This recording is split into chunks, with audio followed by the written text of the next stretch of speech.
¿Cómo están, amigas y amigos? Tengan ustedes muy buenas noches. El Movimiento al Socialismo ha anunciado hoy una decisión. Ha dicho que sí o sí Evo Morales será candidato a la presidencia del Estado el año 2019, independientemente de la decisión del Tribunal Constitucional.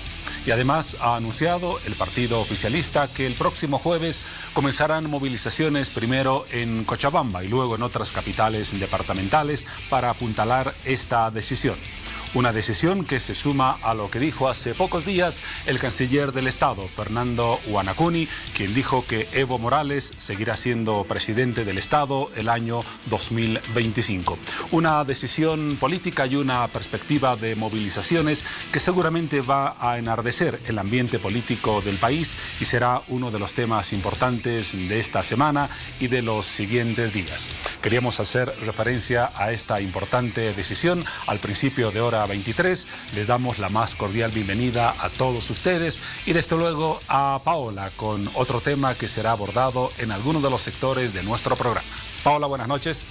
¿Cómo estás, Juan Pablo? Buenas noches, ¿cómo están todos? Bienvenidos. Bueno, hablamos de los juegos de azar, de las promociones empresariales y de los juegos de lotería. En Bolivia no están prohibidos. Sin embargo, estas actividades están reguladas a través de la Ley 060. Pese a ello, la Autoridad de Fiscalización de Juegos sigue identificando lugares clandestinos donde se lleva a cabo estas actividades, con muchas irregularidades que pueden afectar al Estado y también a los jugadores. Es por ello la importancia de desarrollar este tema en esta noche, así que estén muy atentos. Bienvenidos a todos. Vamos contigo, Juan Pablo. Hay una determinación importante, una nueva ley de pensiones, ajustes importantes en el sistema de pago a los jubilados.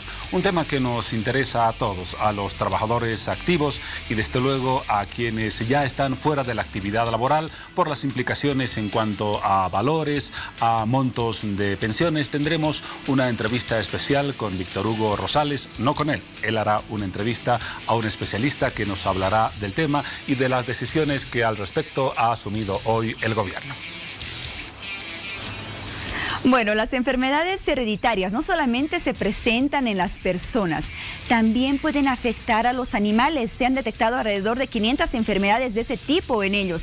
Son muy frecuentes, algunas como por ejemplo la epilepsia, la diabetes, la artritis, entre otras. Hoy conoceremos acerca de estos problemas de salud que lamentablemente podrían afectar a nuestras mascotas, así que todos los amantes de los animales estén muy atentos al sector La Hora de nuestro mejor amigo, como todos los martes. Y su participación es sumamente importante, es un papel fundamental del programa y para ello damos la bienvenida a Piti Garamendi en las redes sociales.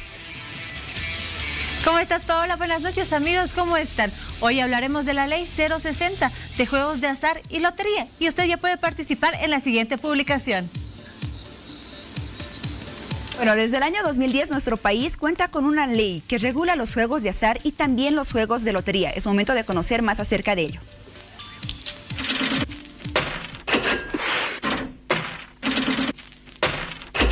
La Ley 060 de Juegos de Lotería y de Azar del 25 de noviembre del 2010 tiene el objetivo de establecer la legislación básica de los juegos de lotería y de azar, instituir la Autoridad de Fiscalización y Control Social del Juego y crear tributos de carácter nacional a esta actividad. Ante esto quedan excluidos del ámbito de la aplicación de la ley los juegos o competiciones de pasatiempo o recreo, emergentes de usos sociales de carácter tradicional o familiar, siempre que no sean objeto de explotación lucrativa, ya sea por los propios participantes o por personas ajenas a ellos. También quedan excluidos los sorteos, rifas u otros juegos realizados en ferias o actividades públicas eventuales. Por otro lado, recordemos que el año 2015 la Cámara de Senadores aprobó las modificaciones e incorporaciones a la Ley 060. La norma establece que la Autoridad de Fiscalización y Control Social del Juego, AJ, podrá subastar las máquinas o medios de juegos decomisados a favor de operadores autorizados. Asimismo, la modificación también señala que cuando las máquinas o medios de juego no cumplan con los requisitos de funcionamiento, serán inhabilitados, desmantelados, destruidos y exportados de acuerdo a reglamentación. Una vez más le hago la invitación para que usted pueda participar de la siguiente publicación que ya la encuentra en nuestra página de Facebook, Hora 23. Y dice, Ley 060, juegos de azar y lotería. La AJ ha encarado una fuerte lucha contra el juego clandestino. Pero ¿cuál es la situación de las salas de juegos legales en Bolivia? ¿Cuántas salas de juegos, bingos y casinos operan legalmente? Si usted conoce de la existencia de alguna sala de juegos clandestinos en su ciudad, puede denunciar en esta publicación.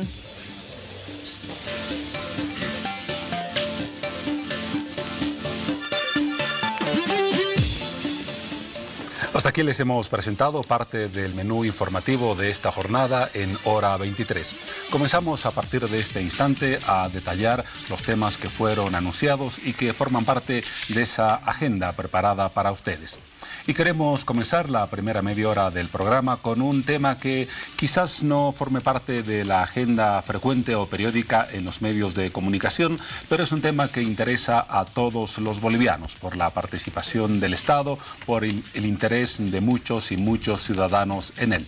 Me refiero al tema de los juegos de azar y de su regulación en el país. Tal vez no han escuchado mucho del tema. Esta noche será la oportunidad para saber cuál es la legislación, cómo funciona el sistema de lotería en el país, cuál es la normativa al respecto y qué se hace para que este sector tenga la regulación correspondiente, como corresponde, reiterando el término, a una actividad de este tipo.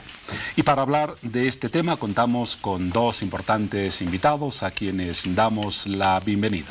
Como corresponde, comenzamos por las damas y saludamos a Jessica Saravia, directora ejecutiva de la Autoridad de Fiscalización del Juego. Bienvenida a Hora 23. ¿Cómo está? Muy buenas noches a sus televidentes. Y también contamos con la presencia del diputado del MAS, Ademar Balda. El mismo saludo y la bienvenida a Bolivisión. Buenas noches, Juan Pablo, Paola, nuestra encargada de la autorización de fiscalización del juego. Muy bien, luego de la presentación y de la presencia de nuestros invitados vamos a desarrollar el tema. El juego en Bolivia no está desarrollado, no es una actividad que tenga un crecimiento o una presencia notable en el país. ¿Cuál es la razón para que este sea el panorama, la realidad hoy en este campo? Bueno, primero es importante decir que el juego en Bolivia no está prohibido, está permitido. Sin embargo, por supuesto, está sujeto a una regulación de parte del Estado.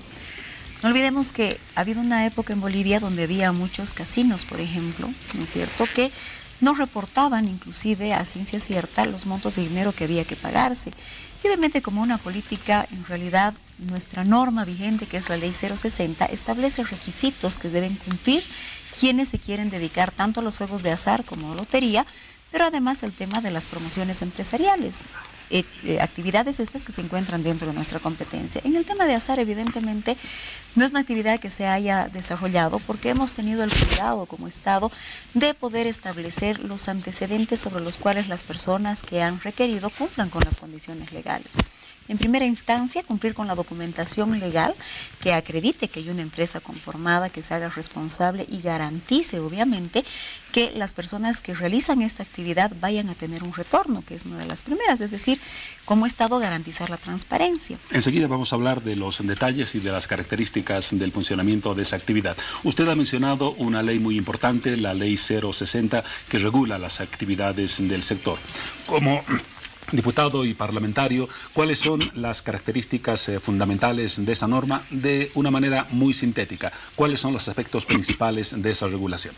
Bueno, yo creo que es importante aquí mencionar lo que significaba dotarle a una institución como ha sido la Autoridad de Fiscalización y Control Social del Juego una herramienta jurídica para que pueda proceder, para que pueda regular y fundamentalmente generar las condiciones para evitar este tipo de situaciones irregulares que en algún momento se dieron en nuestro país, en algunos casos estafas, engaño a los jugadores y fundamentalmente el hecho de hasta evasión de impuestos o lavado de ganancias ilícitas, ¿no? Ese es un punto importante, la creación de la autoridad de juegos. ¿Otro punto destacado? El otro punto destacado es garantizar los derechos del jugador, ¿no? El hecho de que una persona que es partícipe en este tipo de situaciones, que como lo ha mencionado la licenciada, es legal en nuestro país, pero está sujeto a una regulación. ¿Y el tercer punto, que sería el más importante, o parte del trío de los más destacados? Bueno, desde mi punto de vista, el tema del control social, es decir, es la autoridad, ¿no?, de control y fiscalización social del juego que garantiza, por un lado, a la sociedad civil, pero fundamentalmente al Estado, garantizar estas situaciones, regular este tema, pero fundamentalmente dotar de un ámbito jurídico que permita al Estado, ¿no? Tener el control, la tuición, como estipula nuestra Constitución. De esa forma hemos conocido muy brevemente algunas pinceladas de este tema, tanto desde el punto de vista de la autoridad de juego como desde el punto de vista de la parte legislativa que hace la norma general de este tema. Paola, ¿algún aspecto particular ya luego del marco general de este tema? Así es, Juan Pablo. A ver, a mí me llama la atención, por ejemplo, acerca de esta ley que fue aprobada el 25 de noviembre del 2010, la ley 060, modificada en el año 2015. Pese a que tenemos esta norma, diputado, actualmente, ¿cuál es la situación del mercado ilegal en Bolivia? ¿Está erradicado? ¿Está casi erradicado? ¿O aún existen muchos lugares clandestinos que llevan a cabo estas actividades? Bueno, es una buena pregunta y justamente lo que se busca es identificar este tipo de situaciones ilegales, ¿no? Una norma se plantea para luchar contra algo que se viene desarrollando, pero también generar una cultura dentro de la ciudadanía. No podemos negar que en este momento haya casos. Yo soy de Cochabamba, por ejemplo, en el Chapare se ha identificado algunos casos todavía de situaciones irregulares, ilegales, que no permitían o que no generan las condiciones para que la persona en su legítimo derecho pueda tener este tipo de entretenimiento, pero también pueda tener la protección y no esté en indefección, es decir, no esté desprotegido de todo este tema. Podemos mencionar, ¿no?, este tipo de situaciones, reitero, que en algunos casos lo que nos plantea es el hecho de que no permite fundamentalmente el desarrollo regulado, identificado de estas actividades, por ende están ilícitas. O sea, mentiríamos en este momento diciendo que todo ya está regulado, todo ya está controlado. Es precisamente este tipo de situaciones que nos permiten y que permiten además la fortaleza de esta normativa, generar las condiciones de la Autoridad de Control y Fiscalización Social del Juego, que tiene una tuición además a nivel nacional. Si bien insertan el tema departamental, el tema municipal, que están enmarcados dentro de esta normativa, pero hay un ente nacional, un ente único que realiza el control y la fiscalización. Mentiríamos al decir que en este momento todo está controlado, todo está fiscalizado. Hay, evidentemente, pero ahora, con esta ley, esta Autoridad de Control y Fiscalización tiene la tuición, no solamente jurídica, sino de coerción para hacer prevalecer el derecho de los bolivianos. Y justamente la Autoridad de Control y Fiscalización lleva a cabo muchos operativos para poder detectar aquellas irregularidades o lugares clandestinos. Por ejemplo, hasta el año 2015 había algunos datos de 3.152 máquinas que estaban en el depósito de la Autoridad de Juegos en condición de decomiso. Alrededor de 5 personas que enfrentaban procesos penales por estas actividades llevadas a cabo de manera ilegal. Más de 200 millones de bolivianos es lo que se pretendía recaudar anualmente por los tributos que se deben pagar, el pago de tributos de estas casas de juegos. Y también $350.000 era el efectivo o el capital mínimo de funcionamiento con el cual contaban estas casas de juegos. Si tendríamos que actualizar estos datos y así poder tener una idea más clara de la situación actual respecto al mercado ilegal, ¿cómo lo haríamos? En realidad la Autoridad del Juego empieza a ejercer sus competencias desde el 2011. A la fecha nosotros tenemos por operativos más de 10.000 máquinas en depósito. Este año lo que hemos procedido ha sido a destruir, parte del año pasado y de este año, las máquinas. Sin embargo, sí, evidentemente existe una actividad clandestina. Hemos hecho desde el año pasado hasta la fecha más de 151 operativos, la mayoría en el departamento de Santa Cruz. Se ha tenido la coordinación tanto con el Ministerio Público como con el Ministerio de Gobierno y la Policía Boliviana, que nos ha permitido tener buenos resultados. Lamentablemente, cuando esta actividad es ilegal y clandestina y no tiene una mirada desde el Estado, primero que no podemos garantizar el retorno de las máquinas, ¿no es cierto? La gente muchas veces va a jugar a fondo perdido, ¿no? Además, en esos casos hablamos de un tema de ludopatía. Existe gente que realmente tiene el vicio al juego y esto se convierte en un problema social. Es por eso que la regulación que tenemos y la normativa que hoy ampara las facultades de la Autoridad del Juego es tan rígida, ¿no es cierto? Porque el juego en realidad puede generar un efecto social bastante complicado. Enseguida vamos a volver a hablar del tema del juego ilegal. Un dato muy corto a través de la siguiente pregunta. Solo hay 2 operadores de juego autorizados en el país. Usted me corrige si estoy con el dato correcto. Uno es Juegos de Lotería y el otro una empresa privada, Curucusi Games, en Santa Cruz. ¿Solamente las 2 operan legalmente en el país? Evidentemente, en el caso de lotería, nuestro único operador es la Lotería Boliviana Nacional, la Lonabol. Y en el caso de juegos de azar tenemos a la empresa Flamingo Curucusi, que es la única casa autorizada que hoy se encuentra desarrollando sus actividades a través de mesas de juego. Sin embargo, evidentemente lo que más se ha encontrado en Santa Cruz han sido casas clandestinas e ilegales, no solamente en Santa Cruz, han hecho operativos a nivel nacional. Este año hemos podido hacer inclusive en La Paz y en Cochabamba. Y a la fecha, desde la gestión 2016, actualizando los datos que usted me pedía, tenemos más de 2.600 máquinas decomisadas en este tipo de actividades. Muy bien, pero la actividad ilegal no se detiene, está buscando mecanismos y formas de ejercer esa actividad a través de otros escenarios. Y quizás el escenario principal sean los juegos online. La autoridad realiza operativos de control para detectar casas de juego ilegales, pero el mundo cibernético tiene otra dinámica. Y se han denunciado y conocido juegos de azar que se realizan online con apuestas, con dinero que se mueve, que desde luego no realiza ninguna tributación al Estado. ¿Cuán complicado es ingresar a combatir el juego online en Bolivia, considerando que, también usted me corrige si estoy equivocado, que no existe una legislación precisa al respecto? Y enseguida vamos a tocar el tema con el legislador. Bueno, en realidad la norma es un paraguas general de todo este tipo de juegos y creo que es importante que la gente conozca que esta actividad ha cambiado. Ya no son los casinos que habían antes en grandes salas con máquinas tragamonedas. Lo que hoy se está haciendo juntamente con la tecnología es generar el juego de azar a través de computadoras. Y en los últimos operativos que hemos realizado en La Paz y en Cochabamba, por ejemplo, lo que se ha encontrado son computadoras que están instaladas a un servidor a través del cual se está generando el juego de azar. E incluso celulares también, ¿no? Bueno, en este momento no hemos detectado el tema de celulares, usted sabe que es un juego muy personal, por eso es importante, por ejemplo, por la consecuencia social que este juego deriva, peor si es ilegal y clandestino, que la gente pueda denunciar, porque ya le digo, el concepto de lo que es juego de azar ha cambiado de lo que era el 2011 en casas grandes a lo que es ahora, ¿no es cierto? Inclusive, por supuesto, la inversión es mucho menos, compra usted 10 computadoras y tiene la posibilidad de generar juego de azar. En este caso, en estos últimos operativos que hemos realizado nosotros, por supuesto, al ser un juego de azar y al estar regulado, sí lo hemos prohibido y lo hemos sancionado también. Sin embargo, estamos trabajando en una normativa que nos permita también generar otro tipo de actividades respecto al juego online para que esta actividad se pueda cortar de raíz. Por ejemplo, en este momento, nosotros cuando detectamos iniciamos un proceso administrativo. Sin embargo, es importante, por ejemplo, que las páginas en las que se está generando este juego también puedan ser bloqueadas.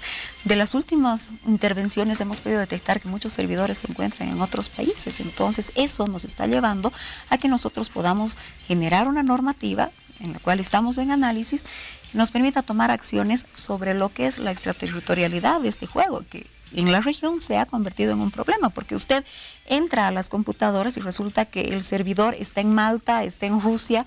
Entonces estamos hablando de una actividad que va más allá de las fronteras, porque se cancela además a través de una tarjeta de crédito, por ejemplo, o una tarjeta de débito. Entonces, esos son aspectos que estamos queriendo especificar en la normativa, sobre todo respecto al pago, y lo que está significando tener que hacer un control a servidores que no se encuentran dentro del país, ¿no? Una normativa que me imagino tendrá que pasar por la Asamblea Legislativa. ¿Existe ya alguna gestión, algún documento, algún proyecto, alguna iniciativa que haya llegado a la Asamblea o todavía estamos hablando de ideas y proyectos? Bueno, como ustedes saben, el tema de redes sociales es un tema bastante debatido, bastante complejo y que por su particularidad obviamente demanda un tratamiento especial. No podemos en este momento decir que el Estado cuenta, ¿no?, con una base jurídica para poder regular el tema de las redes sociales. Reitero, es un tema que genera mucha sensibilidad social además, pero es importante, yo diría, dentro de lo que estamos discutiendo en este momento en la Asamblea Legislativa Plurinacional, concretamente en la Cámara de Diputados, dentro del Código Penal poder identificar este tipo de situaciones que generan condiciones ilegales, generan el fomento, digamos, este tipo, en algunos casos, de estafa. Es muy conocido, estafas que se han dado por redes sociales y que no ha habido la forma en cómo el Estado pueda luchar y pueda beneficiar, en este caso, a la persona que genera o está en indefección. Por todo aquello, en este momento, no podríamos mencionar que existe un proyecto planteado, elaborado, porque no solamente tocaría este tema, sino que abarcaría al conjunto de lo que significa las redes sociales como el Facebook, WhatsApp, Twitter, Instagram, etcétera. Y más aún en un momento donde han escuchado ustedes al presidente Maduro, está hablando de querer denunciar al representante de Facebook, pero ¿dónde lo va a hacer? En un juzgado internacional, cuando esto está fuera, por encima de las fronteras bolivianas. Entonces, es importante aquí dotar fundamentalmente de ciertas cuestiones básicas. Hemos aprobado la ley básica, que es este paraguas. exacto, modificada en la ley 717, que permite también a los gobiernos autónomos, a las entidades territoriales autónomas, trabajar una normativa y coadyuvar en el trabajo de lo que significa la Autoridad de Fiscalización y Control Social del Juego. Es decir, no solamente la fuerza pública en algunos casos, sino también las alcaldías, las gobernaciones tienen que coadyuvar este tema. Porque además, no se olviden que son las alcaldías quienes otorgan o delimitan dónde se va a instaurar una posible casa de juegos. Entonces tiene que haber un trabajo conjunto, un trabajo mancomunado. La reglamentación o su trabajo a partir de normas mucho más específicas, a partir de las autonomías, están bien enmarcada en esta visión general. Garantizar los derechos del jugador, garantizar lo que significa el control, la fiscalización, pero fundamentalmente de alguna otra forma desincentivar. Porque es importante también recoger de esta ley que no se busca fomentar el tema del juego, se busca alguna otra forma de desincentivar, porque esto puede generar dependencia, puede en algunos momentos, como sucede en otros países, hasta perderlo todo, hipotecar o generar ciertas condiciones. Esta ley te permite luchar contra aquello. Se prohíbe, por ejemplo, que se haga pagos con tarjeta de crédito, se tenga instalado cajeros automáticos. ¿Por qué? Porque, reitero, lo que se busca es desincentivar, pero también generar las condiciones para que a partir de los impuestos, a partir de ciertas sanciones, el Estado tenga el control y fundamentalmente la capacidad de control del mismo. Aunque coincidimos en la necesidad de que exista una normativa ampliada, como también lo mencionaba la Autoridad de Juegos. Paola. Es importante también conocer acerca de los operativos que realiza la Autoridad de Control y Fiscalización del Juego. Por ello, directora, yo le pido que pueda comentarnos un poco cómo se lleva a cabo todo este proceso, cómo ustedes identifican aquellos lugares clandestinos, por ejemplo, aquellas casas de juego que funcionan de manera ilegal, y cuál es el proceso que se sigue, cuál es el destino de las máquinas decomisadas, de las casas donde se lleva a cabo estas actividades y también de los responsables. ¿Existen ya procesos penales o algún caso con sentencia? Bueno, es importante que la sociedad coadyuve en esta tarea. Muy difícilmente nosotros como autoridad de fiscalización podemos saber dónde están las casas clandestinas. La mayoría de las intervenciones que hemos realizado ha sido a través de denuncias, sobre todo de gente que tiene a veces parientes en cualquier grado que se dedican a esta actividad, ¿no? Y que muchas veces, como bien decían ustedes, hipotecan, por ejemplo, sus casas. Hemos conocido casos terribles, casos en los que, por ejemplo, un ludópata con la complicidad de un notario ha firmado dentro de una casa clandestina de juego la transferencia de su casa, inclusive ha apostado a toda su familia. Entonces son temas realmente complejos y, como decía nuestro diputado, evidentemente esta norma lo que hace es tener un control mayor de esta actividad sin incentivarla, ¿no es cierto? Sin embargo, dentro de los operativos, una vez que recibimos las denuncias, asumimos nosotros como entidad, ahí coordinamos con las entidades competentes también, como les decía, el Ministerio Público, el Ministerio de Gobierno, se genera la intervención. En una primera instancia lo que nosotros hacemos es proceder al presentado y al decomiso de las máquinas, se abre una investigación dentro del Ministerio Público, ya tenemos 5 sentencias en este caso en el departamento de Santa Cruz, pero además también nosotros iniciamos un proceso administrativo, ¿no?, que tiene por finalidad que las personas que se dedican a esta actividad puedan pagar una multa que equivale a 5.000 UFBs por cada una de las máquinas. Y son montos grandes porque en la casa que menos hemos encontrado por lo menos son 10 máquinas, son 50.000 UFBs, que son más o menos 100 y algo mil bolivianos, ¿no? Además de este proceso administrativo dentro del proceso penal, lo que nosotros hemos ido solicitando también al Ministerio Público es que se pueda ampliar en algunos casos a los dueños de los inmuebles. Nosotros tenemos la facultad de poder precintar el inmueble, ¿no? Muchas veces también lo hace la Fiscalía, nosotros dentro del efecto administrativo, hasta que se pague la multa que corresponde. Sin embargo, hemos encontrado en muchas ocasiones, reiteradas veces en un mismo domicilio, la misma actividad. Y obviamente cuando esto es reiterativo y es reincidente, nosotros entendemos que son los dueños de casa los que están amparando estas actividades. En algunos casos, en algunas intervenciones nos ha tocado entrar al lugar cuando ya nos habían sangrado las máquinas. El sangrado es sacar el dinero de las máquinas, ¿no es cierto?, y llevarse absolutamente todo. En otros operativos hemos llegado a encontrar por el día que han jugado más de 80.000 bolivianos, sin considerar el sangrado de las máquinas, que ha sido menor. Sin embargo, hemos podido detectar esta actividad. Si nosotros sumamos 80.000 bolivianos por día y entendemos que esta actividad ilegal se genera 7 días a la semana, entonces estamos hablando de grandes sumas de dinero. Además de esto, nosotros hemos propuesto también que al Ministerio Público la ampliación del delito en un primer momento se ha investigado por enriquecimiento ilícito de particulares con afectación al Estado, porque obviamente esta actividad está gravada con un impuesto y el impuesto no se está cancelando, obviamente la actividad es ilegal. Pero además se ha pedido que se amplíe por legitimación de ganancias ilícitas. Primero porque existen, por ejemplo, cánones de alquiler, porque dentro de la investigación se ha determinado un alquiler de hasta $2.000 por lugares muy pequeños en lugares alejados. Entonces, considerando eso, más o menos el valor de una máquina, porque las máquinas se están fabricando acá en Bolivia, las máquinas hechizas más o menos tienen un valor de $1.000 cada máquina. Si nosotros ingresamos a una casa y vemos 60 máquinas, más un alquiler de una casa, que no va a ser $2.000, seguramente debe ser más.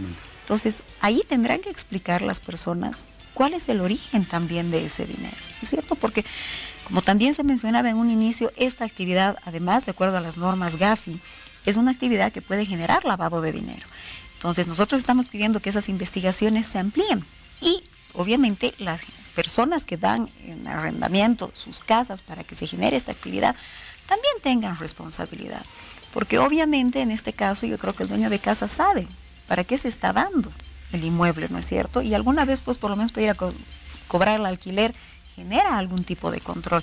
Y encontrar 3 veces la misma actividad en la misma casa, para nosotros ha sido sospechoso. Obviamente esto siempre está sujeto a una investigación del Ministerio Público, pero así como usted decía, se reinventa, nosotros también tenemos que ver, ¿no?, de que estas actividades realmente tengan una sanción efectiva, una sanción que haga, primero, que la gente no arriende sus inmuebles para esto y que la gente que se preste a estas actividades tenga una sanción, porque está yendo no solamente contra el Estado, sino también en desmedro de la sociedad, porque no podemos ni siquiera controlar en estas actividades ilegales si hay menores de edad. Tomando en cuenta lo que decía hace un momento, de que estas casas de juegos se encuentran en lugares alejados en muchas ocasiones, o incluso están muy escondidos porque funcionan de manera clandestina, ¿cuál es el modus operandi con el cual trabajan? ¿Cómo captan a sus clientes, por ejemplo? Mira, hemos visto diferentes modalidades. Una de las que más nos ha llamado la atención, sin embargo, es que se comunican a través de celular con la gente que tiene adicción al juego. Los citan en diferentes lugares y los trasladan hasta el inmueble, se abre el garaje, entra la gente, juegan ahí, los vuelven a retirar. Una de las características, por ejemplo, de estas casas, sobre todo en Santa Cruz, es que les ofrecen comida, les ofrecen bebida, o sea, realmente están muy bien atendidos y la persona que tiene adicción al juego sabe a qué hora entra, pero a veces no se da cuenta el tiempo que está jugando, ¿no es cierto? Entonces son efectos realmente complicados dentro de una sociedad y nosotros necesitamos definitivamente el apoyo de la población para que podamos intervenir. Una vez que nosotros decomisamos estas máquinas, primero que nada las llevamos a los galpones que tenemos en los 3 departamentos donde tenemos regionales para su posterior destrucción. Obviamente estas máquinas, lo que nosotros debemos evitar es que vuelvan al mercado. En el mes de junio hemos encontrado nosotros un galpón donde se ensamblaban estas máquinas. Del cálculo que hemos hecho a priori, obviamente por todos los elementos que habían ahí, las billeteras, los teclados, las melaminas en las que se arma la carcasa y las tarjetas madre, porque es importante aclarar también que esto funciona con tarjetas madres, no son cerebros especiales, por lo tanto una máquina es fácil poderla hacer. Es una computadora en una carcasa con un juego determinado. Más o menos la afectación que se ha generado en el mes de junio en este galpón ha sido de $500,000 de bolivianos. Bueno, hay mucha gente afectada y respecto a ese tema es que se van pronunciando a través de nuestras redes sociales. Por ello vamos un momento contigo, Piti. Ya nos escriben a nuestra página de Facebook y nos escribe Elizabeth Ríos Condor y dice: buenas noches. Se puede decir que existen muy pocas que operan legalmente. Dice. Y Juan Ignacio nos dice: tengo una duda. ¿Cómo puedo saber si una casa de juegos es clandestina? También nos escribe Armando Paredes. Dice: ¿cómo saber que en un lugar de juego es legal? En Sucre, en la avenida Juana Azurduy, hay un lugar de juegos que a partir de las 7 de la noche es donde empieza a funcionar. Y empiezan a llegar autos de lujo. Y en la puerta de la casa hay un guardia y debe ir a harta gente, ya que las movilidades ocupan los carriles de subida como de bajada de toda la cuadra. Hemos tocado dos aspectos importantes relacionados con el cumplimiento de la Ley 060, pero existe otro también válido que tiene que ver con el control que realiza la Autoridad de Juegos sobre concursos, sobre juegos lícitos, sobre todo lo que es la dinámica de los concursos, particularmente en medios o en espectáculos. En este aspecto, diputado Balda, ¿cómo valora el trabajo de control que está realizando la Autoridad de Juegos desde el punto de vista legislativo? Bueno, sin lugar a dudas es un gran avance, ¿no? Reitero que antes no había el cuerpo jurídico para poder avanzar y tener este tipo de control y fiscalización. Hoy el Estado se ha dotado mediante la normativa de esta autoridad que nos permite y que nos da garantía, no solamente desde la sociedad política, sino también desde la sociedad civil, para garantizar el tema del control. Ahora bien, se va, en este caso, tributar a partir de ciertos impuestos que están enmarcados en esta actividad. En el caso, por ejemplo, de actividades empresariales que fomentan muchas veces algunas actividades como la carguita feliz o algunas propuestas que están enmarcadas en otorgar ciertos premios, ciertas situaciones, es la autoridad del juego quien hoy va a hacer prevalecer que esta persona que pueda recibir un premio no sea estafada. Es la autoridad del juego que hoy va a hacer prevalecer el derecho de aquella persona que, ganando o habiendo realizado una acción correcta y legal, no esté en defección, pero fundamentalmente el Estado también genere ciertos ingresos. ¿Para qué? Para salubridad y beneficencia social. Es decir, no solamente que estamos viendo en la lucha contra unas actividades ilegales que pueden estar sujetas al tema del lavado de dinero, como se ha denunciado, sino también que a partir de ello, hoy el Estado, y en esto yo creo que la Autoridad de Control y Fiscalización Social ha hecho una acción bastante loable, bastante noble, pero aquí el otro componente. Control social no solamente es desde el Estado, el control social también viene desde la sociedad civil. Y el llamado que hace a nuestra licenciada es fundamentalmente en ese sentido. Es la población quien tiene que nutrir al Estado y más concretamente a la Autoridad de Control y Fiscalización Social del juego para poder hacer este tipo de acciones concretas. Porque no se puede permitir en un país donde ha habido un crecimiento económico considerable y hay cierta población, ciertos segmentos de la población que estén insertándose en este tema porque tiene recursos económicos, porque tiene circulante, pero si está sujeta a un vicio, si está sujeta a una, digámoslo así, una suerte de dependencia del juego, estamos corroyendo a nuestra sociedad. Y ahí es donde yo creo que el trabajo que viene realizando nuestra autoridad es un trabajo bastante loable, pero no se va a poder materializar, no solamente con las instituciones del Estado, inteligencia de la policía, etcétera, sino fundamentalmente con el aporte de la sociedad civil. Por eso, yo creo que este espacio es importante, porque así la gente se informa, la gente tiene conocimiento, pero también la gente asume y tiene que asumir un rol protagónico. Solamente combinando estas dos fases, la sociedad civil con el Estado, podemos garantizar que este tipo de acciones, en algunos casos ilegales, sean arrancadas de raíz. Doctora Sarabia, el diputado mencionaba un tema destacado, las utilidades que obtiene el Estado boliviano a raíz del control y de los montos impositivos establecidos a las actividades de juego. ¿Cuáles son los datos más recientes que tiene respecto a lo que se ha recaudado por contribuciones impositivas en los juegos legales que operan en el país? ¿Cuál ha sido la contribución en este caso del monto recaudado?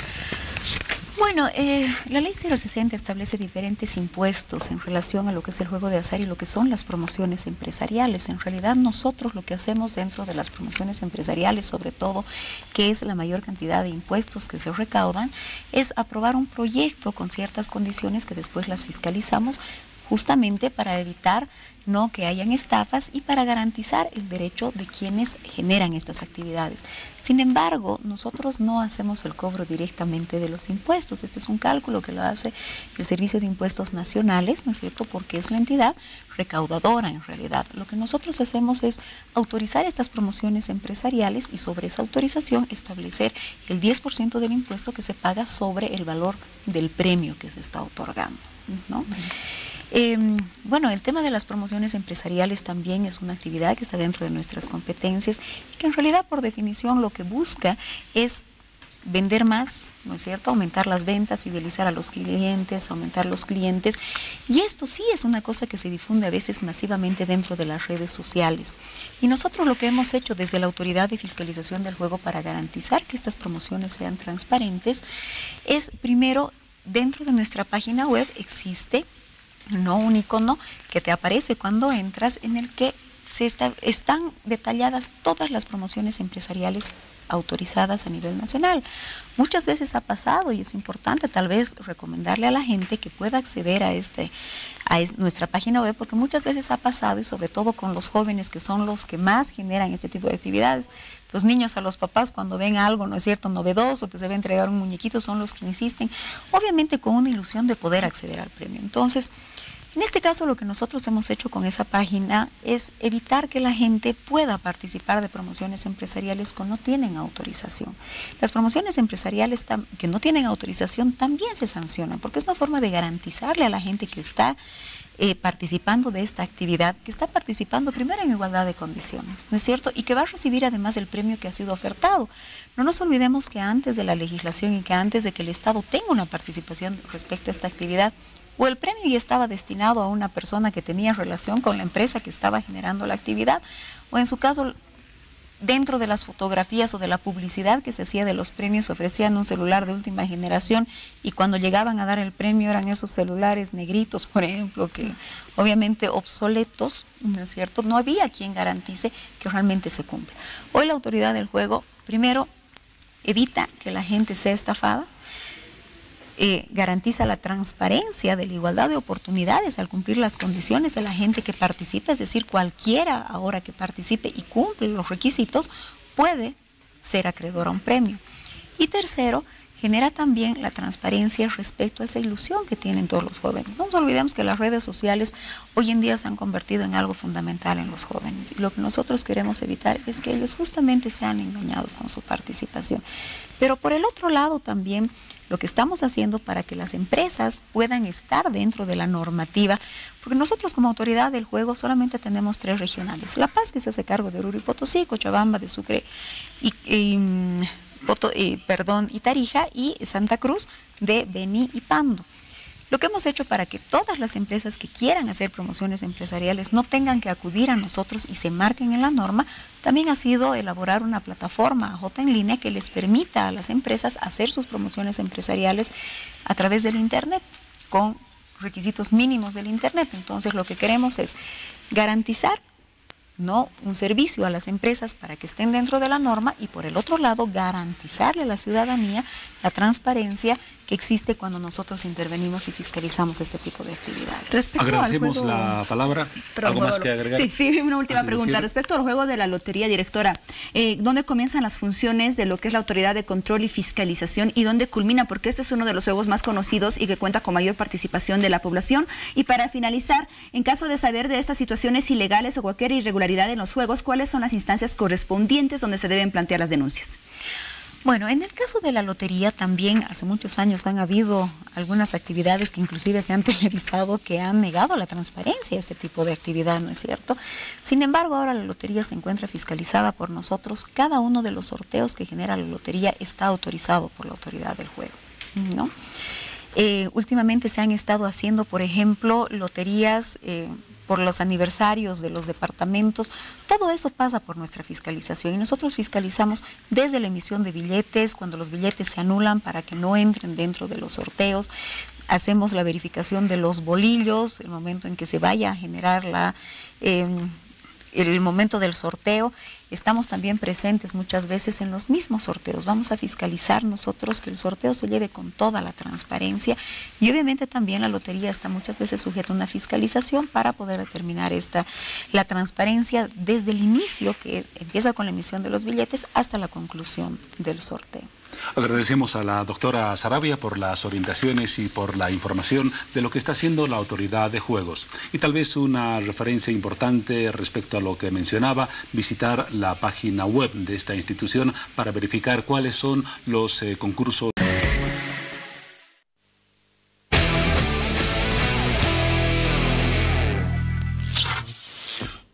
Lo último lo tienes primero en Mega Fashion Manía, colección Primavera-Verano 2018. Estamos ubicados en el Shopping Norte, tercer nivel, zona central. Estamos en otro sector de Hora 23 con una de las entrevistas que anunciamos al inicio del programa. Se trata de la presencia de Marcelo Miralles Iporre. Él es presidente de la Asociación Nacional de la Prensa y también director del diario La Patria de Oruro. Marcelo, bienvenido a Hora 23 y a Bolivisión. Muchas gracias, buenas noches y buenas noches a la teleaudiencia. El presidente de la ANP, además de esa condición, es programador de computadoras, administrador de empresas, egresado o titulado de la Universidad Católica Boliviana. Y un dato que me llamó la atención, también piloto comercial de aviones. ¿El dato es correcto? Es correcto. ¿Usted pilotea aviones? Sí, en realidad yo empecé como aviador. Hice mi curso de piloto privado, luego piloto comercial. Fui instructor de vuelo durante casi 10 años. Mientras ejercía la carrera de aviación como instructor de vuelo, estudié administración de empresas. Terminé la universidad simultáneamente, entonces volaba y estudiaba. Terminé la carrera de administración de empresas y entré a trabajar al Yoidera Boliviano como piloto. A poco tiempo estuve de asesor de la gerencia de operaciones encargado del sistema de gestión de calidad para la certificación de la empresa ante las autoridades aeronáuticas. Lo de la aviación entonces no ha sido una simple afición, ha sido una más bien y una profesión seria de las que ha ejercido. Entonces, en el mismo Yoidera Boliviano combinaba las dos cosas, aviación con administración. Bueno, cuando quebró la empresa, me fui a Oruro a ayudarle a mi padre un poco con la administración del periódico. El periódico La Patria. El periódico La Patria de Oruro. Me quedé un tiempo ahí con la idea de volver a salir, pero bueno, encontré otras cosas que no tenía en la aviación, como tiempo para la familia, tiempo para las amistades y la libertad de poder decidir lo que hace uno con su vida. Entonces me quedé en el periódico, inicialmente como gerente administrativo y después como gerente general. Me gustó mucho la idea, ya son 10 años que estoy en el periódico, pero al principio, los primeros años, estaba desesperado por volar. Y bueno, como cuando vivía en Cochabamba y se construía una avioneta, también la construí en Oruro y actualmente estoy volando esa avioneta y sigo con la aviación. Antes vivía de la aviación y la administración era mi complemento. Ahora se han invertido los papeles, pero sigo con las mismas cosas. Pero creo que ha complementado la profesión de piloto con la de director de La Patria. Recuerdo que el año 2016, si no me equivoco, 2015, cuando La Patria lanzó primicialmente la noticia de la sequía en el lago Popó, usted fue el piloto que sobrevoló la zona, sacó las fotografías de ese lago prácticamente desaparecido y allí surgió la alerta nacional sobre el estado del lago Popó. ¿Fue así? Fue así, correcto. Lo que sí es incorrecto es que no soy director del periódico, ¿no? Muy bien. Soy gerente del periódico porque no soy periodista. Sin embargo, sí conozco la parte periodística porque mi abuelo periodista, mi padre periodista, y he vivido, mi hermana es periodista.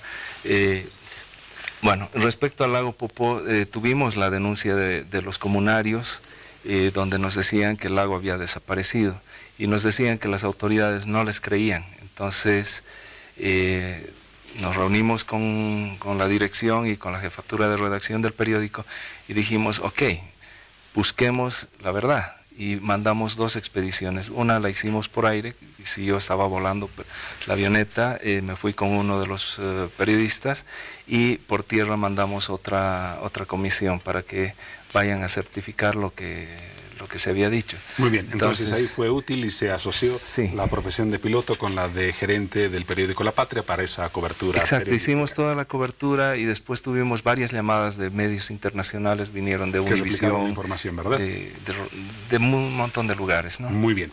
La Asociación Nacional de la Prensa agrupa los periódicos, las revistas y una de las agencias de noticias más importante del país. Y en esa condición ha tenido un papel relevante en la última discusión discusión que se generó en la Asamblea Legislativa respecto a un polémico artículo, el artículo 200 del Código Penal.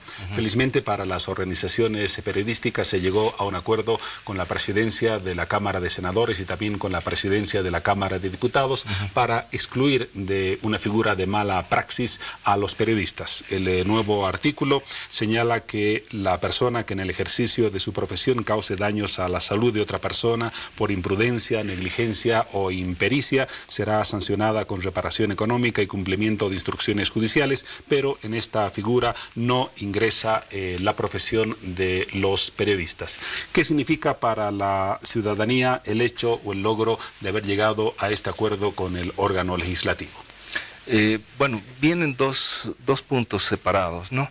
El primero es que si se quedaba el artículo como estaba y al asumir indirectamente responsabilidades para cualquier otro profesional, no solamente para los periodistas, se corrían los riesgos de tener censura previa, autocensura y un retroceso histórico en cuanto al avance de la ciencia y la tecnología, ¿no?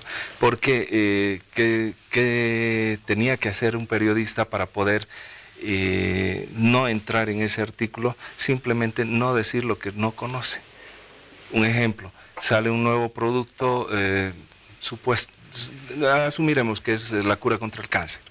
El periodista no conoce y no sabe si eso va a funcionar, si tiene efectos colaterales en la salud de las personas o no, entonces prefiere no decirlo y tapa, censura. Entonces eso genera un retroceso en el avance de la ciencia, ¿no? Entonces, con esta modificación del artículo, solamente se puede implicar directamente a la persona que tiene en sus manos la salud o la vida de las personas. En este caso, el intermediario, que sería el periodista o el comunicador, ya no está excluido, no tiene ningún grado de responsabilidad, y no solamente se ha protegido a los periodistas, sino es cualquier otra profesión que no tenga una incidencia directa sobre la salud y sobre la vida de las personas, ¿no?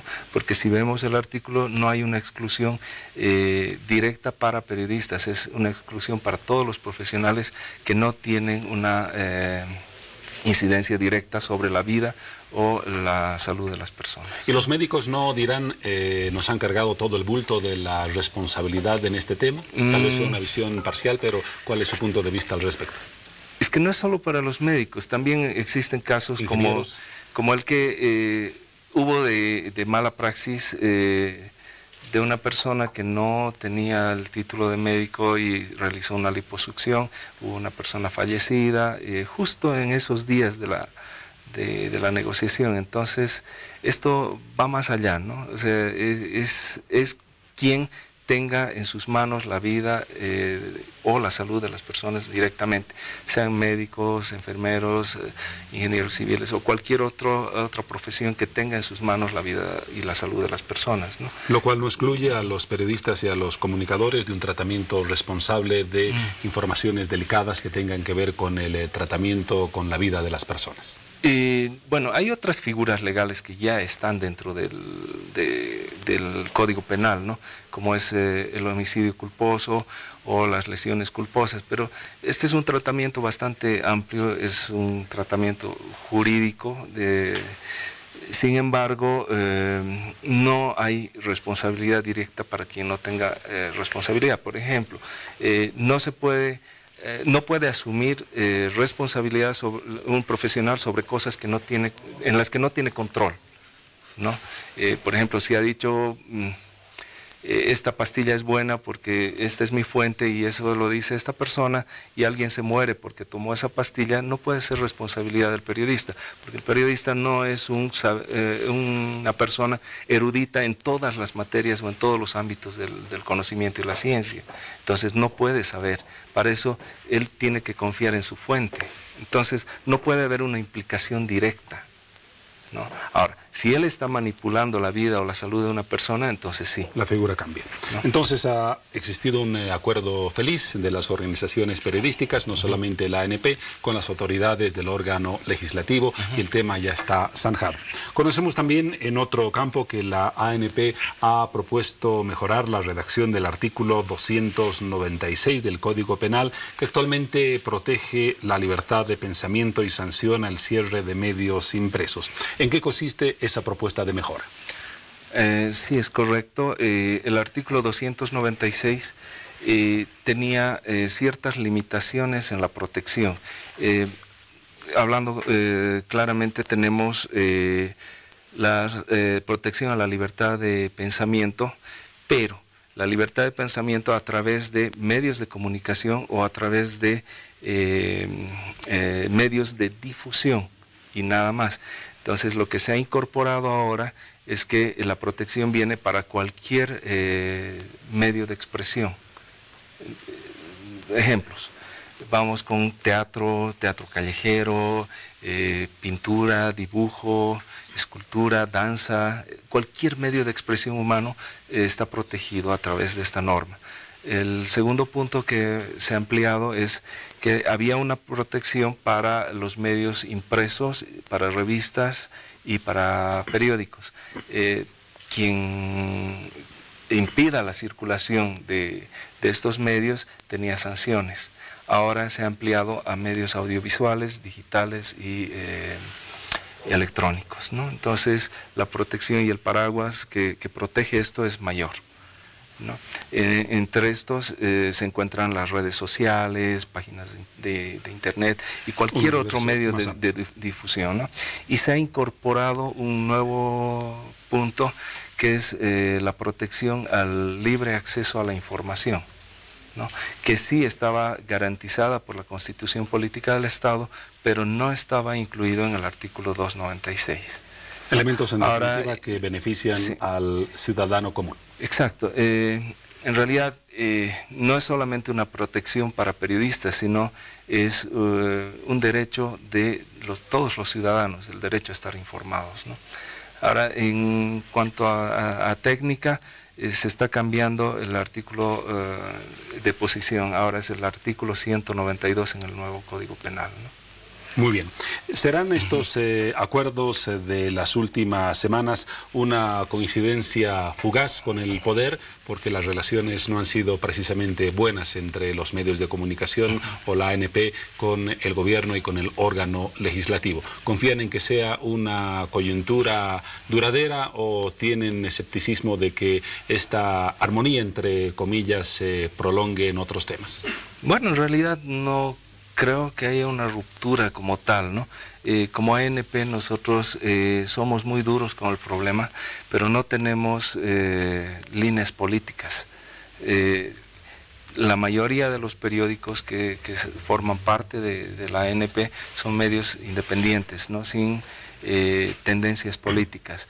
Y la ANP ha nacido en un gobierno dictatorial en el año 1970, precisamente por la defensa de derechos y principios. Entonces, mantenemos esa línea. Nosotros defendemos derechos y principios constitucionales, sea la ideología que sea el gobierno que sea, eso no interesa, ¿no? Entonces, hemos ido por ese lado, hemos apuntado a consolidar los derechos humanos y los derechos y principios constitucionales que están ya escritos, no hay nada que inventar, están en nuestra Constitución y están en la Declaración Universal de Derechos Humanos. Vamos a seguir hablando con el presidente de la Asociación Nacional de la Prensa, pero estamos a instantes de una nueva jornada miércoles y vamos ahora con Paola a conocer temas destacados de las últimas horas. Gracias, Juan Pablo. Son las 00 horas. Es momento de conocer aquellos hechos que generaron las noticias más destacadas de esta jornada. Son los siguientes.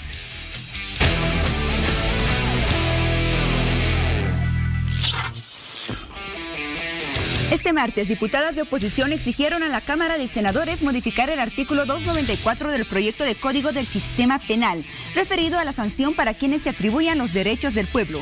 Por su parte, la diputada Lourdes Millares de la tienda política Unidad Demócrata aseguró que tal artículo pone en riesgo el derecho a la protesta de la población, ya que toda movilización social tiene como esencia la defensa de derechos, dijo en la oportunidad. Recordemos que el proyecto del sistema de Código Penal en su artículo 294, que lleva el título Atribuirse los derechos del pueblo, estipula que las personas que formen parte de una fuerza armada o grupos de personas que se atribuyan los derechos del pueblo y pretendan ejercer tales derechos a su nombre, serán sancionadas con prisión de 2 a 4 años y cuando corresponda inhabilitación para el ejercicio de la profesión, oficio o cargo. Nos vamos hasta Sucre, donde organizaciones sociales confirmaron una marcha en respaldo a la repostulación del presidente Evo Morales que se desarrollará este 10 de noviembre. Esta movilización partirá de 4 puntos cardinales de la capital para llegar al Tribunal Constitucional, donde presentarán un memorial ante esta instancia judicial demandando el respeto a los derechos internacionales sobre la reelección. Asimismo, a esta medida se sumarán también organizaciones sociales del departamento de Potosí y asociaciones municipales afines al partido político del Movimiento al Socialismo. Y en el mundo, el ex candidato presidencial venezolano Enrique Capriles anunció este martes su retiro de la coalición opositora denominada Mesa de la Unidad Democrática. Esto en protesta porque 4 de sus gobernadores electos juramentaron ante la Asamblea Constituyente oficialista. Ante esto, Capriles, quien recordemos es uno de los dirigentes más importantes de esta coalición, pidió disculpas a la militancia opositora por lo que consideró una traición de Ramos Ayub y de los gobernadores elegidos el pasado 15 de octubre.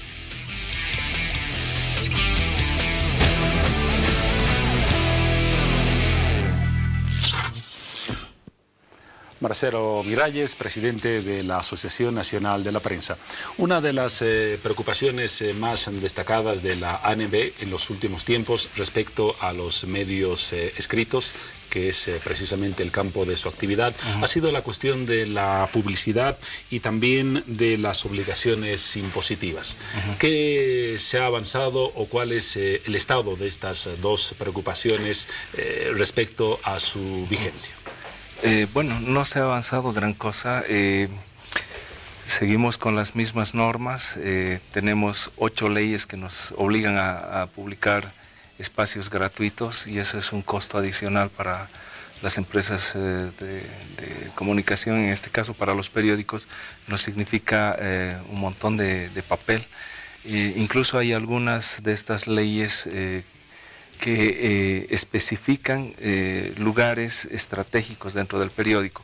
Por ejemplo, la contratapa del cuerpo A tiene que ser destinado para eso, ¿no? Que son lugares muy apetecidos en cuanto a publicidad y tenemos que a veces rechazar publicidad por poner estos anuncios gratuitos. Estamos hablando de la ley de trata y tráfico de personas, ley de protección a la mujer, etcétera, etcétera, ¿no? Por otro lado, tenemos leyes asfixiantes como la...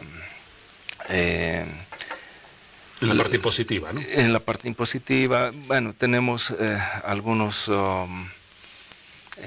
algunas inspecciones que nos han venido, por ejemplo, del Senacir, con documentación que se ha pedido desde hace 32 años, cuando el Código de Comercio solamente decía que se debe guardar información contable por los últimos 5 años.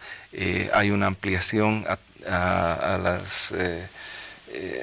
al hecho de que haya que guardar información impositiva por los últimos 10 años y cosas así. Hay algunos cambios, ¿no? Ahora, lo que sí realmente nos preocupa también como ANP es la ley 045, de la que se habla muy poco, que es la ley de racismo y toda forma de discriminación, que tiene un artículo donde sanciona a los medios de comunicación que publicaren o autorizaren ideas racistas o discriminatorias. Entonces, el término es muy ambiguo. Segundo, es la única ley, o sea, la única parte de la ley en la que se sanciona a una persona jurídica, que es el medio de comunicación, y no a personas naturales. ¿Y esto qué genera? Genera cierta protección para los medios que se llama censura previa y autocensura. Si ustedes se acuerdan, cuando se iniciaron las páginas web de los periódicos, siempre había espacios para que la gente comente libremente. Ahora no, ahora hay una manito arriba, manito abajo, carita feliz, carita triste y nada más. Entonces la gente, ante esa vulneración a su derecho a la libertad de expresión, ¿qué busca? Busca maneras de escape y utiliza las redes sociales. Entonces comparte la misma noticia en su Facebook o en su Twitter. Son maneras de escape y estamos todavía trabajando con eso y tratando de hacer entender al gobierno que es una conculcación de derechos no para los periodistas ni para los medios, sino para la gente en general, porque no pueden difundir sus ideas libremente a través de los medios de comunicación. Esta tarea que usted dice consiste en tratar de hacer entender al gobierno de la importancia de estos temas vinculados a la libertad de expresión. Al parecer no han tenido una balanza favorable a la ANP y a los organismos periodísticos. ¿Vislumbra usted en un futuro próximo que esa balanza se equilibre o las políticas del gobierno en este campo tendrán el curso que han tenido hasta ahora, es decir, una aplicación casi sin atenuantes? Esperemos que sí. Esta batalla empezó el año 2010 con un hecho sin precedentes en el que todos los medios de comunicación, o todos los medios impresos de Bolivia publicaron sus portadas en blanco con un mensaje que decía sin democracia no hay libertad de expresión, ¿no? Ahora hubo algunos acercamientos el año pasado, pero el argumento fue: hasta ahora no se ha cerrado a ningún periodista ni tampoco se ha cerrado a ningún medio, pero es porque se está ejerciendo autocensura y censura previa, que está prohibido en la Constitución Política del Estado, está prohibido en la Declaración de Principios de la Comisión Interamericana de Derechos Humanos y está prohibido también en la Declaración Universal de Derechos Humanos. Pero lamentablemente entonces, es una realidad. Ahora, otros ejemplos de cómo se ejerce censura previa, cuando se recibían lo que se llaman las cartas al director, que son opiniones que se publican en espacios reservados para esto en los periódicos, ahora pasan por un filtro editorial. Y si hay algo que le pueda comprometer al medio, se pide a la persona que corrija su texto o simplemente no se publica. Lo mismo ocurre con los comunicados. Antes simplemente pagaban, se emitía la factura, firmaban un libro de garantías para identificar quién ha escrito y se acabó. Pero el medio no era responsable sobre lo que se escribía, era responsable el que pagaba su aviso. En cambio ahora es el medio el responsable, por lo tanto el medio es el que tiene que ejercer censura. Preocupaciones que tienen que ver con la actividad periodística, con la tarea de la Asociación Nacional de la Prensa, pero fundamentalmente, y quizás esto sea lo importante, preocupaciones que tienen que ver con ese derecho sagrado de la población de conocer información de una forma transparente, equilibrada y libre, que al final es el meollo del asunto, si quizás coincide conmigo Marcelo Miralles. ¿Es así? Es así. Y bueno, tenemos acá un pequeño regalo que espero que les sirva. Es un compendio de normas que protegen y rigen el trabajo periodístico. Es editado por la Asociación Nacional de la Prensa. Muchas gracias. Y si alguien necesitara tener este contenido, se puede dirigir a nuestras oficinas, ¿no? Algo así como la Biblia de los derechos periodísticos, de los derechos a la libertad de información y de expresión. Gracias una vez más al presidente de la ANP por esta visita. Usted trabaja en Oruro. Cuando esté por La Paz se da una vuelta por Bolivisión y por Hora 23 y compartimos otros temas como los que hemos tratado hoy y seguramente otros que inevitablemente van a surgir en el futuro. Bienvenido. Muchísimas y lo gracias. esperamos en otra oportunidad. Ok, muchísimas gracias, Juan Pablo, y muy buenas noches a toda la audiencia. Vamos ahora a una pausa y luego seguimos con otro sector y con un tema importante que anunciamos al principio.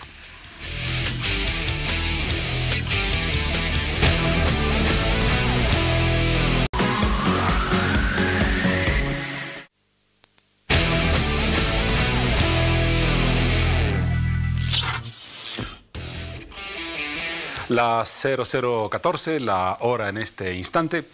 Una semana de decisiones importantes en el campo de la normativa al régimen de pensiones en el país. Ajustes de rentas, variaciones en el tema de las afiliaciones, un tema que nos interesa a todos. Un tema que será tratado en los próximos instantes a través de una entrevista por nuestro compañero Víctor Hugo Rosales. Bueno, en septiembre el presidente del Estado, Evo Morales, se comprometió ante sectores sociales de nuestro país a incrementar en 1.000 bolivianos las rentas de vejez, sobre todo para los sectores que menos pensión reciben. Bueno, en el acto que tuvo lugar esta mañana, esa promesa ha sido cumplida. Vamos a la nota que nos refleja lo ocurrido.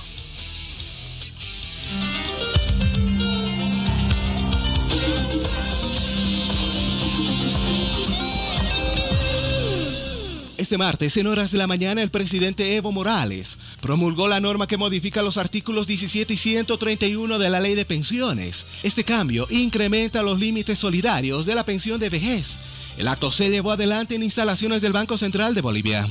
Ante esto, la norma dispone que todos aquellos trabajadores que tienen el límite inferior, ninguno se puede jubilar con menos de 1.600 bolivianos. Para tal propósito, se aumentó 200 bolivianos a la pensión mínima. Asimismo, la nueva ley sube hasta 1.000 bolivianos la pensión solidaria de vejez. Esto quiere decir que la ley introduce el fondo solidario para mejorar las pensiones más bajas de personas que aportaron montos pequeños de dinero para su jubilación. Desde la vigencia de la Ley de Pensiones en diciembre del 2010 hasta junio del 2017. Esto quiere decir que más de 65.000 personas serán beneficiadas con este fondo. Recordemos que la pensión solidaria de vejez se instauró mediante la Ley 065, el cual se financia con los ahorros individuales más recursos del Fondo Solidario, que es nutrido de aportes de los trabajadores y empleadores. Sin embargo, los trabajadores de la minería se beneficiarán de un mayor límite solidario. Los mineros con 35 y 30 años de aportes podrán acceder a una pensión solidaria de hasta 5.000 bolivianos. Por otro lado, los trabajadores cuyo monto de renta es mayor a los límites solidarios no accederán a la pensión solidaria de vejez y solo se beneficiarán de una pensión de vejez común financiada por sus ahorros. Bueno, está claro que todos, absolutamente todos quienes trabajamos, quienes aportamos a las AFPs, pensamos que en algún momento nos va a llegar, ¿no es cierto?, la posibilidad de la jubilación.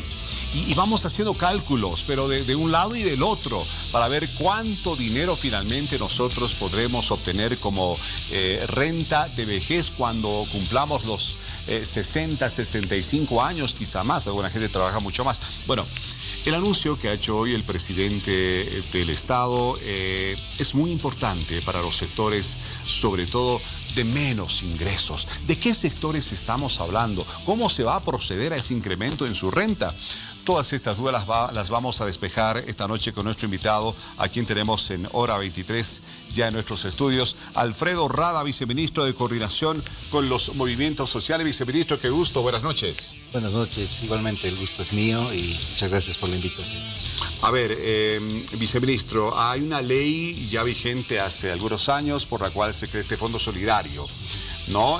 Al cual aportamos todos de alguna manera, bueno, sobre todo los que tienen más sueldo, un sueldo más alto, 0,5% de su salario, el 3% la parte patronal. Sí. Y eso ha permitido que gente que sacaba como renta de vejez montos realmente mínimos, pequeñitos, que apenas les daba para subsistir, hayan visto crecer esa su renta de vejez.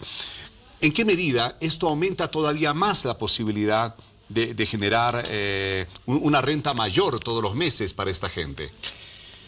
Bueno, muy rápidamente explicar lo que era el antiguo sistema. El antiguo sistema se basaba en un sistema de reparto, vale decir, todos los trabajadores aportaban un fondo común y de ahí salían las jubilaciones para los que iban acogiéndose a la edad jubilatoria, ¿no? El nuevo sistema, que es de los años 90, establece los aportes individuales. Cada uno aporta a su cuenta individual. Usted, por ejemplo, debe tener una cuenta en una AFP individual. Yo la tengo, quienes nos están mirando seguramente también, si son asalariados, tienen cuentas individuales, ¿no?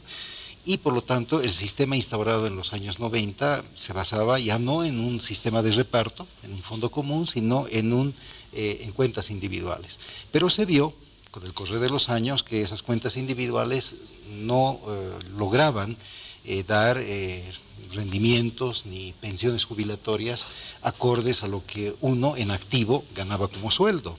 La diferencia entre lo que ganaba el sueldo y posteriormente la pensión jubilatoria era bastante, ¿verdad? Era una diferencia muy grande. Entonces ahí es que con la ley 065 se crea un fondo solidario ¿verdad?, que nos recuerda al fondo común del antiguo sistema. Por lo tanto, es un sistema mixto, es un sistema combinado entre individual y colectivo. Ese fondo solidario aportan los empleadores, pero también aportan aquellos asalariados que tienen altos salarios, ¿verdad? Entonces, es un fondo que permite a los que tienen pensiones jubilatorias más bajas subirle su pensión jubilatoria, de manera que pues sus rentas se acerquen más a lo que ganaban como sueldo cuando trabajaban, ¿no? Entonces, luego de algunos años, la ley 065 establece que cada cierto tiempo se tiene que hacer revisiones a la propia ley. Bueno, pues en reuniones con los trabajadores de varios sectores, fabriles, constructores, mineros, petroleros, trabajadores de luz y fuerza, magisterio rural, en fin, se vio que ese fondo solidario, que ha sido creado con la ley 065 hace algunos años, siendo importante y siendo positivo, sin embargo no es suficiente, sino que tenemos que fortalecer ese fondo solidario, y ahí el Ministerio de Economía y Finanzas, en base a estudios matemático-actuariales, se determinó que es posible hacer eso, porque como ha crecido la economía, se ha expandido la economía boliviana, entonces eso significa que hay más aportantes al sistema de pensiones y también al fondo solidario. Entonces se vio que era posible hacer una redistribución que permita subir los montos que ese fondo solidario permite para fortalecer o incrementar a su vez las pensiones jubilatorias de aquellos que perciben menos rentas. Entonces,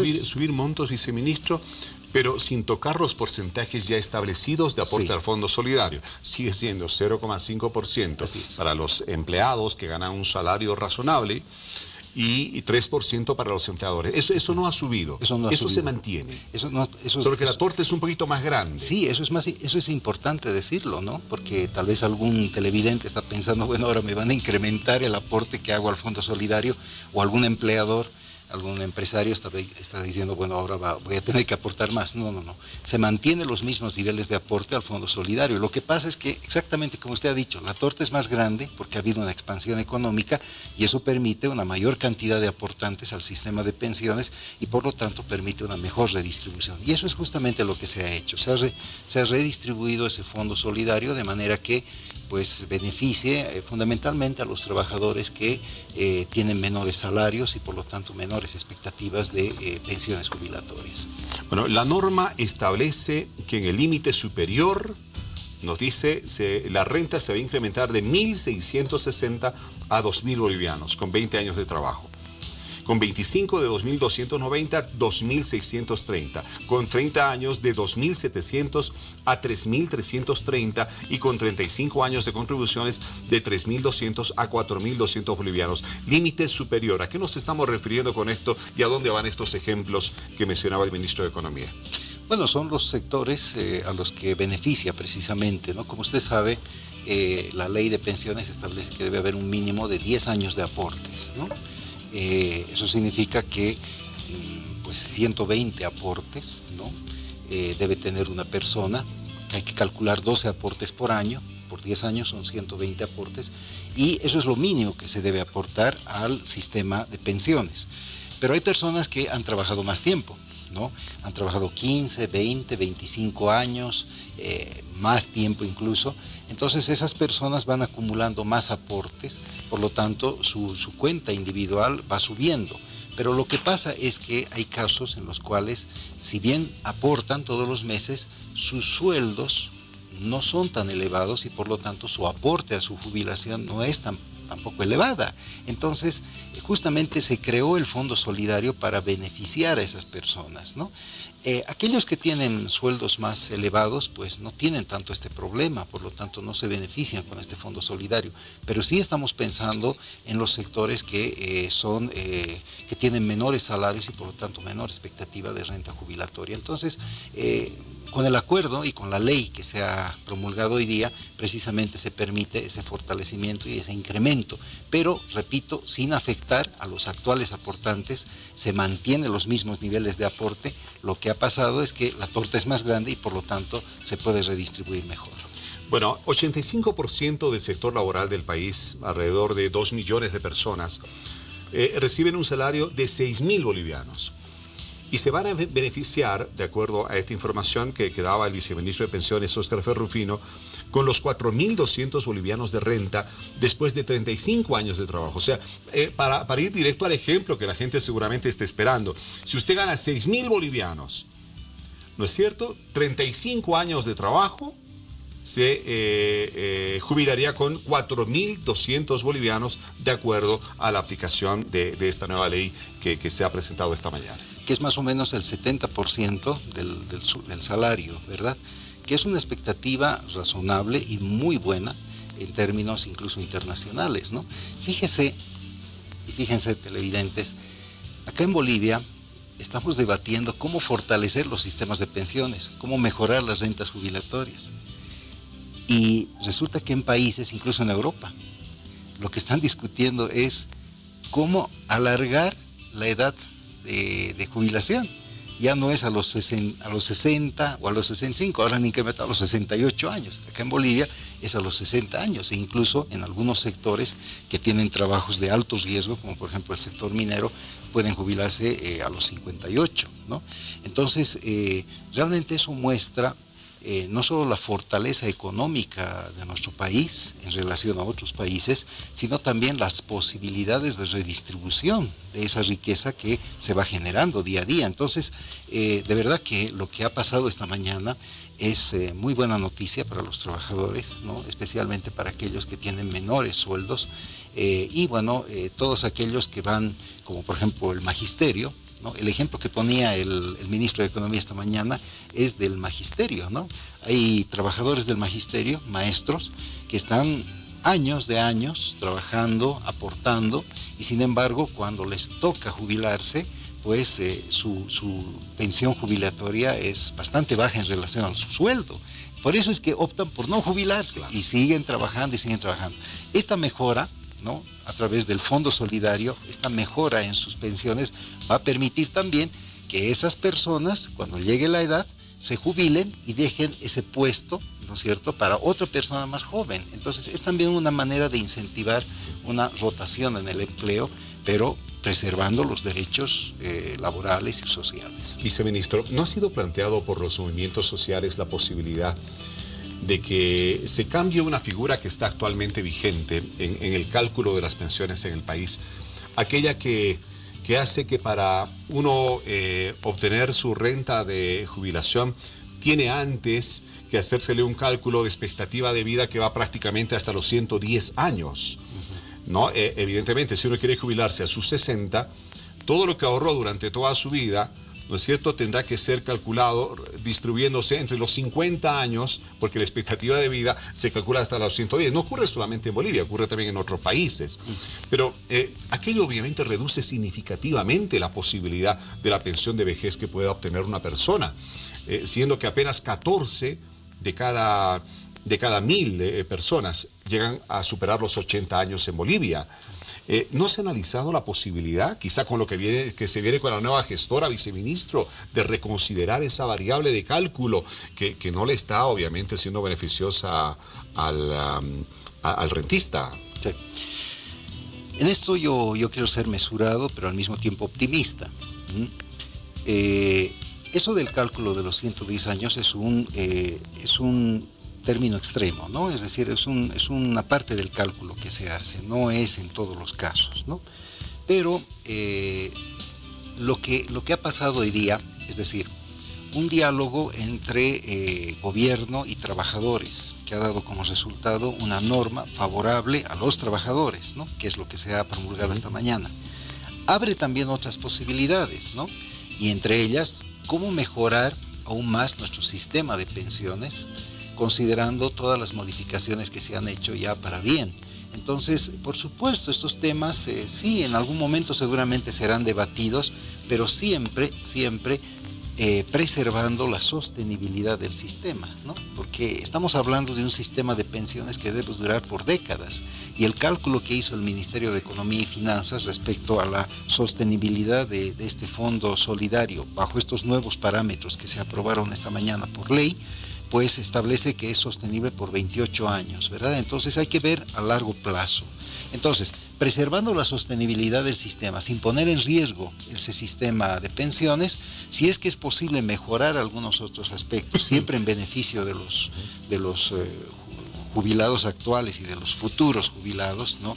Pues claro, por supuesto, se tendrá que dialogar, y precisamente lo que ha pasado esta mañana abre esas puertas, abre las posibilidades de que sigamos dialogando y encontrando mejores alternativas. Viceministro, el próximo año se viene la gestora pública. Ya no habrá AFP Previsión o Futuro, donde aportamos ahora, sino será la gestora pública. Y hay muchas expectativas de la gente, ¿no?, sobre cómo puede administrar la gestora sus ahorros individuales. Y entre esas expectativas, la rentabilidad. La rentabilidad actual de las AFPs, tanto Futuro como Previsión, es muy poquita, ¿no? Es comparada con la de los años, los primeros años de las AFPs, que llegaba hasta un 13-14%, ahora está por el 3-4%. Con la gestora del Estado, ¿será que esa rentabilidad va a mejorar de alguna manera? ¿La expectativa del ciudadano es correcta? ¿Qué otros cambios vendrían con la nueva gestora? Bueno, es un tema que lo está manejando el Ministerio de Economía y Finanzas, ¿no?, que corresponde al área propiamente del Ministerio de Economía y Finanzas. Pero yo quiero decirle que lo que queremos como gobierno es fortalecer el sistema de pensiones. Vale decir que hagamos reformas que están previstas en la ley, ¿no? La ley dice que cada cierto tiempo serán modificaciones a esta ley, preservando siempre la sostenibilidad del sistema.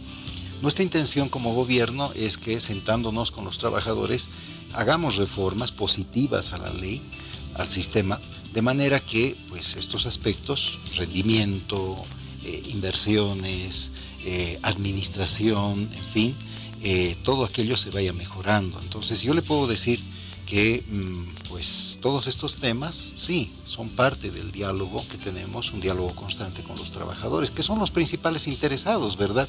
Porque son también la mayor cantidad de aportantes. ¿Qué dicen los trabajadores, usted que está permanentemente reunido con ellos, viceministro, respecto de la nueva gestora pública? Bueno, ellos apoyaron y apoyan lo que es la estatización de la administración del sistema de pensiones, ¿no?, a través de una gestora público-estatal. Pero también plantean que debe haber un control social, que establece también la Constitución Política del Estado, ¿no?, el control social, de manera que la administración de esa gestora sea transparente, sea eficiente y garantice pues lo que todos queremos, ¿verdad?, que haya mejores pensiones, ¿no?, y que ese sistema de pensiones en Bolivia sea sostenible, ¿no?, a lo largo del tiempo. 28 años se calculó, pero bueno, es una buena expectativa, ¿no?, de sostenibilidad, más casi 3 décadas, ¿no? Entonces es así, en el tema de pensiones hay que ser muy cuidadoso, hay que pensar en décadas, ¿verdad? Son sistemas que deben durar décadas, que no pueden estar se manejando o administrando de manera ligera, ¿no?, improvisada.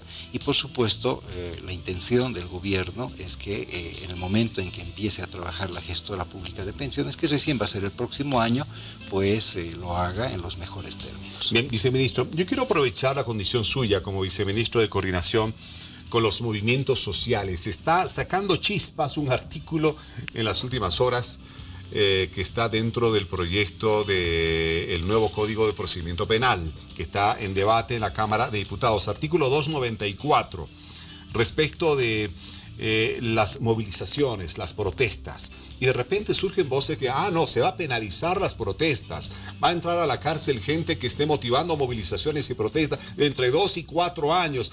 Los primeros que tendrían que ser procesados, decía algún parlamentario de oposición, los cocaleros que están yendo a presionar al TC, al Tribunal Constitucional en Sucre para la reelección. A ver, ¿cuál es el panorama de este polémico artículo, viceministro? Bueno, que es un artículo que ya existe, está en el actual Código Penal, ¿no? Es decir, y el Código Penal actual viene desde los años 70. Y resulta que décadas de vigencia del Código Penal y en ningún momento, y menos este gobierno, ha utilizado ese artículo para penalizar la protesta social, ni cosa que se le parezca. Por lo tanto, mire, es la interpretación que altera lo que es el sentido del artículo, que ya está en el Código Penal actual, es la interpretación que hace una diputada de oposición. Pero lo que me llama la atención es que un medio de comunicación que se dice serio, como es Página 7, retome esa interpretación y la vuelva titular de primera plana, ¿verdad? Lo que un periodismo responsable lo que debe hacer es verificar. A ver, primero, ese artículo ya existe en el actual Código Penal. O sea, no es que es una propuesta nueva en el nuevo código que está siendo analizado. Ya está en el actual código. ¿Y saben a qué se refiere? No se refiere a sectores sociales o sindicatos o grupos ciudadanos, no se refiere a eso. Dice todo grupo perteneciente a una fuerza armada. Está hablando de terrorismo, está hablando de subversión, ¿verdad? Es decir, grupos armados que se atribuyan la representatividad del pueblo. De eso está hablando. Entonces, claro, aparece una diputada de oposición y dice, no, esto es para penalizar las marchas, para penalizar la protesta social. Bueno, pero sí existe ese artículo en el actual Código Penal y no se ha utilizado para eso, ni se va a utilizar para eso, porque no está pensado para eso. Está hablando de organizaciones terroristas, subversivas, de eso está hablando. Entonces, claro, repito, un periódico, Página 7, cuando no, retoma la opinión de la diputada, lo vuelve titular de primera plana y genera un debate que desde mi punto de vista no se justifica, porque repito, ese artículo no tiene, nunca ha tenido, ni va a tener en el futuro ninguna intención de penalizar la protesta social, la legítima protesta social. No, porque ahí surgían algunos otros parlamentarios de oposición que, bueno, ahí está en el gobierno, ya se ve que todo es con los movimientos sociales, que aquí, que allá, que una protesta para esto, movilización para lo otro. O sea, queda claro, no se ha tocado en absoluto ese artículo, ni hay nada que tenga la intención de penalizar las protestas, por lo menos dentro del nuevo Código Penal. Claro, ya lo aclaró la diputada Gabriela Montaño, quien es presidenta de la Cámara de Diputados, ¿no? Ante esa versión curiosa de esta diputada de oposición, Capobianco, la diputada Gabriela Montaño ha aclarado que ese artículo no tiene nada que ver con la protesta social, con la movilización social. Es un artículo pensado para grupos irregulares, terroristas, subversivos, y está en el actual Código Penal. Entonces, bueno, existía en el actual Código Penal, que a su vez fue aprobado desde los años 70, desde la dictadura de Banzer, y resulta que la señora Capobianco recién hoy se da cuenta de esto. Nunca ese artículo ha sido utilizado, ni va a ser utilizado, repito, para penalizar ninguna protesta social. Viceministro, fruto de ese encuentro entre el presidente del Estado, los movimientos sociales, se da la ley que se ha anunciado esta mañana, modificando 2 artículos de la ley de pensiones para fortalecer esa pensión solidaria. Bueno, hay reuniones frecuentes entre el presidente y los movimientos sociales. Hay algunos otros temas que están siendo tratados y que posteriormente sean anunciados como otras conquistas laborales, viceministro. ¿En qué otros temas se está trabajando con los movimientos sociales? Bueno, en varios temas, ¿no? Hay un tema que particularmente interesa a los sectores sociales, que es el de la estabilidad laboral, por ejemplo, o el de la protección de la industria nacional, ¿no? El tema de los derechos sociales de los trabajadores, en fin, ¿no? Son varios temas en los cuales, como le digo, se pueden alcanzar acuerdos y luego traducir esos acuerdos en normativa, en leyes que beneficien a los trabajadores. Lo que hace falta es autoridades que estén dispuestas a llegar a entendimientos, y este es un gobierno de los movimientos sociales, pero también dirigentes que prioricen el interés de sus bases, de sus propias bases, ¿no? Porque hay otros dirigentes, ¿no? que andan haciendo política partidaria, que están dedicándose a otras cosas y descuidan las demandas que vienen de sus propias organizaciones. Pero felizmente esta mañana se vio que con aquellos dirigentes de confederaciones como la de fabriles, mineros, petroleros, trabajadores en luz y fuerza, magisterio rural, constructores, en fin, se ha llegado a entendimiento sobre un tema, en este caso pensiones. Rápidamente eso se aprueba en la Asamblea Legislativa y se convierte en una disposición normativa favorable a los trabajadores. Yo creo que este es un buen camino, vamos a continuar por este camino, pero por supuesto siempre preservando también lo que es la estabilidad económica. Muy bien, viceministro Alfredo Rada, viceministro de Coordinación con los Movimientos Sociales, un gusto tenerlo en el programa y estaremos conversando sobre otras conquistas sociales seguramente más adelante. Muy bien. Muchas gracias. Gracias a usted. Bueno, vamos a seguirnos un corte. Retornamos con Hora 23 en unos momentos nada más. Nos esperan.